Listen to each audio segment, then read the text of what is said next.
Hello my dear students, welcome to our this class, and today we are going to revise our first chapter, that is crop production and management. Okay, so let's see. I hope all of you have know about this term, that this chapter is there for your unit test. Okay, yes, so let's start. In the very first video we have learned about Kharif and Rabi crops. So Kharif crops are generally planted in June and harvested in October. Examples are like rice, then maize, then cotton, and then groundnut. Okay. Then what about Rabi crops? Rabi crops are generally planted in November and harvested in April. Here are the some example like wheat, mustard, pea, etc. Okay. Then agricultural practices.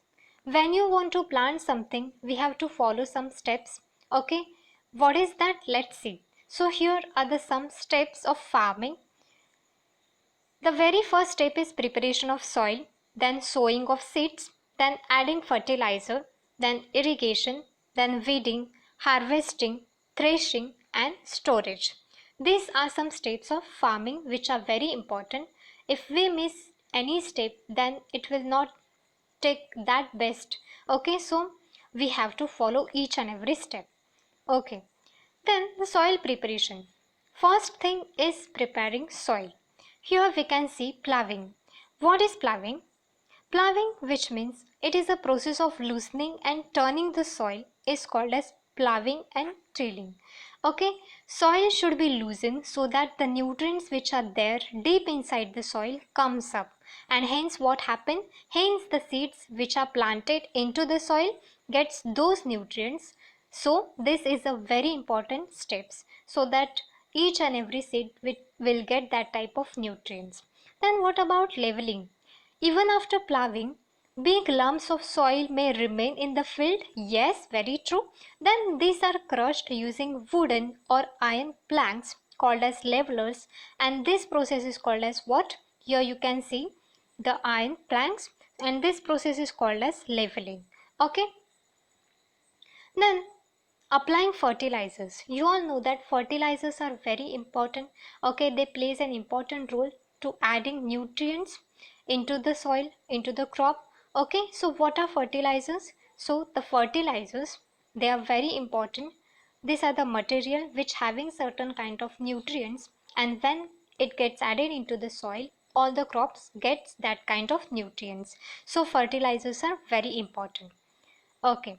Then the types of fertilizers. There are two types of fertilizers, natural fertilizers and chemical fertilizers. Students, here you can see the difference between these two types of fertilizers. Let's see one by one. In the natural fertilizers, these are obtained from plant and animal waste. And here the chemical fertilizers, these are the chemical substances which are produced in factories. Okay. Here in the natural fertilizers, this increase the humus content of the soil, and here in the chemical fertilizers, this do not increase the humus content of the soil. There are some example of natural fertilizers. They are as follows, like manure, compost, bone meal, and here in the chemical fertilizers, the examples are like urea, ammonium sulfate, potash, and NPK. Okay, so these are the two types of fertilizers which are very important. Then the next step is selection and sowing of seeds. Okay, sowing of seeds, which means what? Sowing, which means what? Planting the seeds into the soil.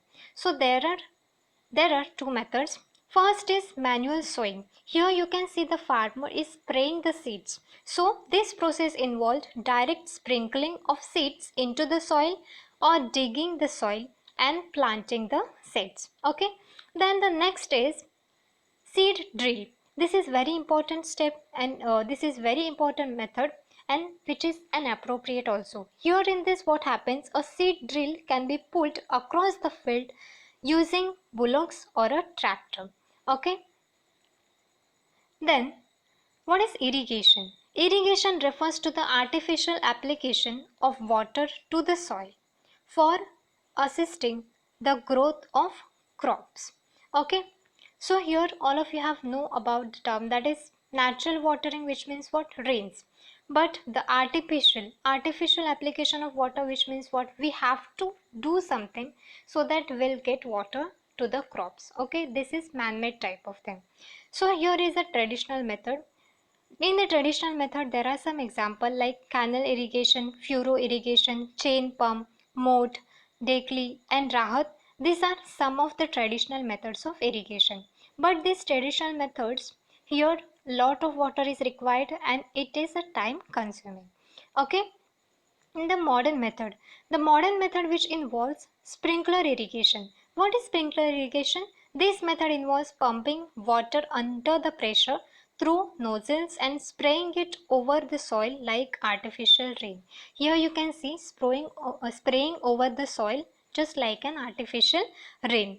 Then drip irrigation. What is drip irrigation? This method that involves the use of pipes. You can see over here the use of pipes or the tubes which very small holes to deliver the water drop by drop directly at the base of each plant. Okay, so these are the modern methods. They are like sprinkler irrigation and drip irrigation. Okay, then weeding and crop protection. What do you mean by weeds?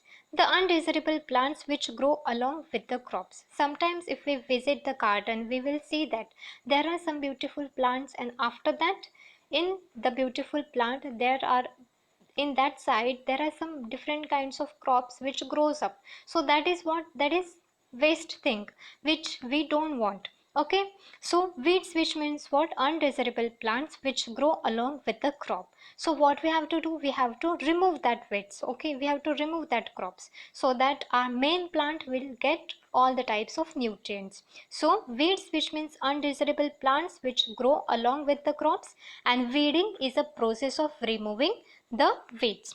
Okay, then what is harvesting? Harvesting, which means what, the process of cutting and gathering of crops, is called as harvesting. Here you can see in the picture the process of cutting the crops and gathering of crops. Okay, then the combined thresher, here in this the cereal plants get separated from the main plants.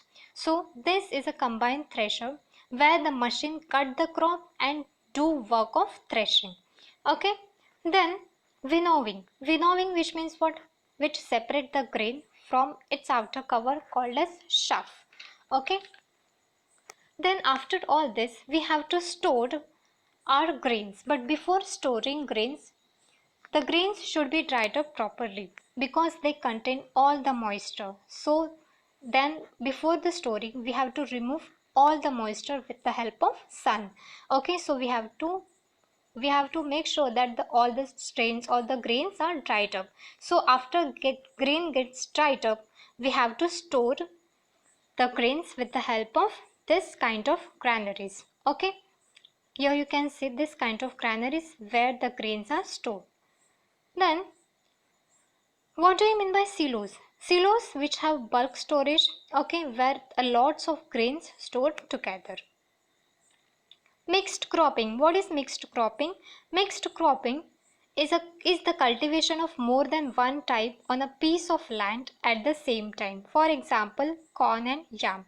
Okay, so here we can see the two types of plants which grows at the same time, and all the plants grow properly, all the plants gets all the types of nutrients. So it is called as mixed cropping, where the two process get simultaneous.